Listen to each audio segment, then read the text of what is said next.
Mosse contro mosse e provvedimenti disciplinari. Il clima all'interno dei 5 Stelle rimane tempestoso. Il pretesto è un voto di dissenso all'Europarlamento, ma nasconde una nuova frattura pesantissima nel gruppo storico del Movimento 5 Stelle. Stavolta la notizia è la decisione del collegio dei probiviri di sospendere 3 eurodeputati, il siciliano Ignazio Corrao, Pier Nicola Pedicini e Rosa D'Amato, per un mese. La sospensione di un solo mese ha una duplice valenza. Da un lato hanno stoppato i falchi del movimento che chiedevano la testa dei 3 eurodeputati, adottando quindi una sanzione decisamente più leggera. Dall'altro lato però proprio la sanzione suona come un segnale interno.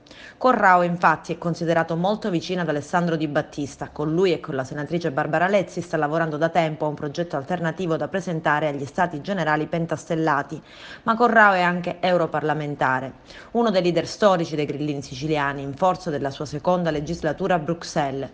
La sospensione comporta il fatto di non poter usare per un mese il simbolo del movimento e la sospensione dal ruolo di facilitatore, una sorta di responsabile nazionale per gli enti locali, un ruolo che aveva ottenuto in autunno. 2 mesi fa Corrao era stato deferito ai probiviri per essersi discostato dalle volontà del gruppo sul pacchetto di investimenti economici adottati per combattere la crisi legata al coronavirus. L'europarlamentare ha annunciato di non avere intenzione di fare ricorso contro il provvedimento, ma nelle chat interne del movimento sono molti messaggi di solidarietà che gli sono arrivati. Corrao, 36 anni di Alcamo, è infatti uno dei punti di riferimento assoluti del movimento in Sicilia.